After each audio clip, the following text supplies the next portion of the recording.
प्यारे विद्यार्थियों, मैं आशा करती हूँ कि आप अपने घर में स्वस्थ और खुश होंगे। बच्चों, आज हम 7th हिंदी प्रथम भाषा पाठ नंबर 2 धूल का फूल करने जा रहे हैं। बच्चों, इस पाठ में एक मजदूर गरीब पिता के पुत्र की कहानी बताई गई है कि वो बेटा अपनी मेहनत से पढ़ लिख कर कलेक्टर बनता है। बच्चों, कलेक्टर क्या होता है? कलेक्टर होता है जिलाधीश, राज्य सरकार का सर्वोच्च अधिकारी होता है जो अपने जिले में सभी समाज कल्याण के कार्य करवाने के लिए उत्तरदायी होता है। प्यारे विद्यार्थियों, इस कहानी में बहुत ही सुंदर तरीके से बताया है कि एक गरीब बाप का बेटा कैसे पढ़ लिख कर बड़ा होकर एक कलेक्टर बनता है और अपने जो पैतृक गांव है, वो गांव जहां उसका बचपन बीता, उसे कैसे उन्नति की राह पर ले जाता है। सभी बच्चे अपनी ई बुक का पेज नंबर 4 पढ़ेंगे। सरपट दौड़ती गाड़ी खेत खलिहानों हरे भरे पेड़ों को पीछे छोड़ती हुई आगे बढ़ रही थी। सड़क पर गाड़ी के हिचकोलों से परेशान शरण सोच रहा था कि साहब को क्या हुआ। बच्चों, सरपट दौड़ती गाड़ी अर्थात बड़ी तेजी से गाड़ी चल रही थी और जब रास्ते में कई खेत खलिहान आए, खेत तो होते हैं जहाँ पे फसलें उगती हैं और खलिहान वो होते हैं जहाँ पे हम फसलें काट कर सुरक्षित रखते हैं। बोलते कई हरे भरे पेड़ गुजरे और हमारी गाड़ी ना हिचकोले खाती हुई ना चली जा रही थी। पर उसका जो ड्राइवर था शरण, वो सोच रहा था कि आज साहब को क्या हुआ है। ऐसे उबड़ खाबड़ में कौन सा जरूरी दौरा आना पड़ा था। जो कलेक्टर होता था वो अपने क्षेत्र का, अपने जिले का कोई भी दौरा कर सकता था। दौरा होता है बल्कि वहां जाकर निरीक्षण कर सकता था। रास्ता है कि कटने का नाम नहीं लेता। मौन तोड़ते हुए उसने पूछा अभी कितनी दूर है साहब।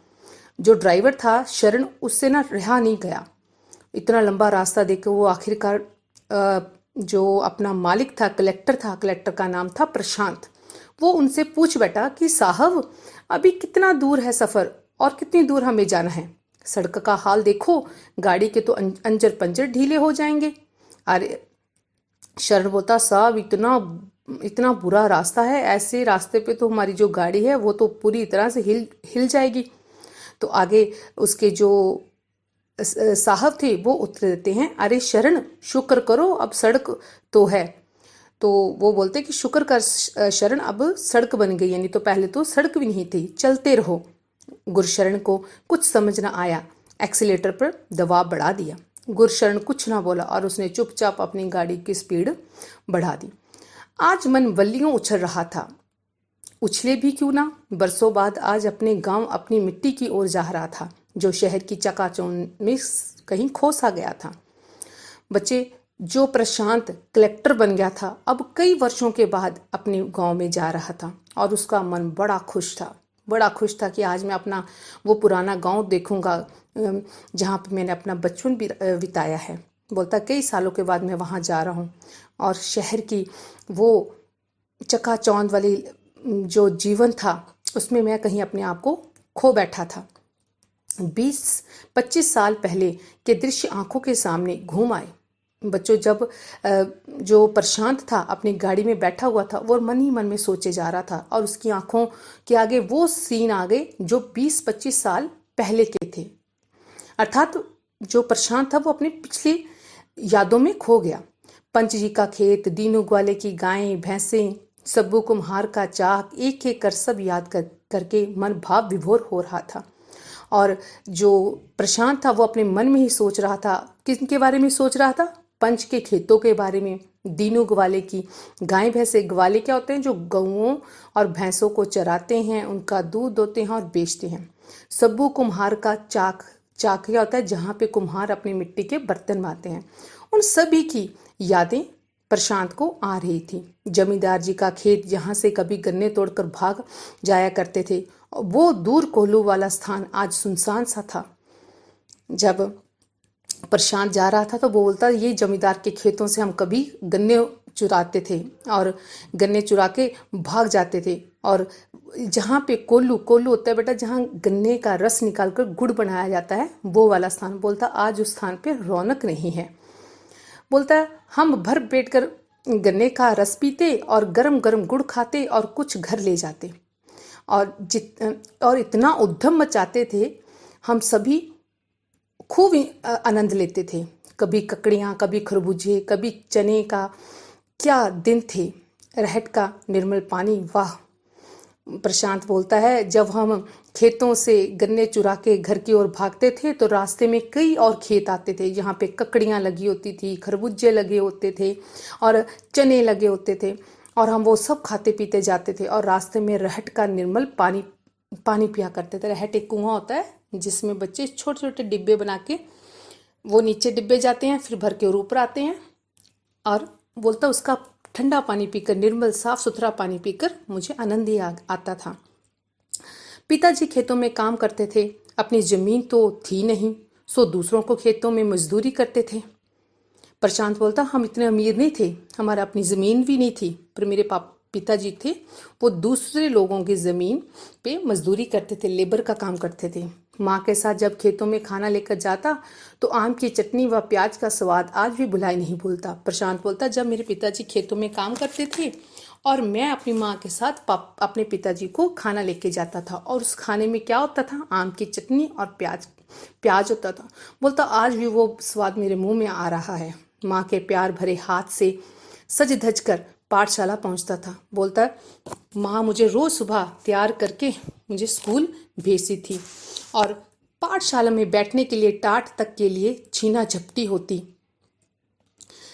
प्रशांत बोलता जब मैं स्कूल पहुंचता वहां जाके टाट के लिए लड़ना। टाट बेटा, जब हम पहले होता था कि पहले डेस्क नहीं होते थे क्लासों में, बच्चे टाट बिछा के, एक दरी सी होती थी उसे बिछा के उस पर बैठ के पढ़ते थे। बोलता टाट के लिए हम लड़ते थे कि ये मेरा है, ये मेरा है। बोलता जब हम बैठ जाते थे उसके बाद मास्टर आदित्य जी की ज्ञान वर्षा से धन्य हो जाता, और उसके बाद हमारी क्लास में मेरे मास्टर आदित्य जी आते थे और हमें अपना ज्ञान देते थे, हमें अच्छी बातें सिखाते थे, और मैं धन्य हो जाता था और मैं खुश हो जाता था, जहाँ आकर सारी विपन्नता से बेखबर हो जाता था। प्रशांत बोलता जब मेरे मास्टर मुझे पढ़ाते थे, मैं स्कूल पहुंच जाता था तो मेरी सारी गरीबी, विपन्नता होती है गरीबी, बोलता वो उससे मैं बेखबर हो जाता था, मैं भूल जाता था कि मैं गरीब हूँ। बोलता विपन्नता, हाँ सच, हाँ मैं गरीब था, सच है।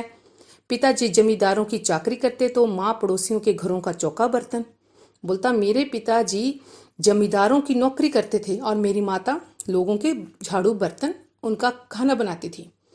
भला हो ना साहब का जो एक बार गांव ना जाने किस काम आए और पिताजी को चपरासी की नौकरी दिलवाने को कह शहर ले गए। बोलता एक बार कोई सरकारी बाबू हमारे गांव आया और मेरे पिताजी को शहर ले गया कि मैं वहां तेरे को चपरासी की नौकरी दिलवा दूंगा।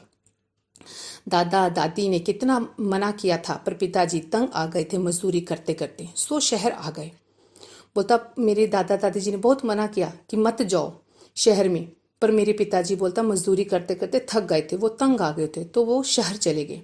कुछ दिनों बाद हमारा पूरा परिवार गांव से शहर आ गया। साहब ने रहने के लिए एक कमरा दिया था, वही हमारा रसोई, ड्राइंग रूम, डाइनिंग बेड व स्टडी रूम था।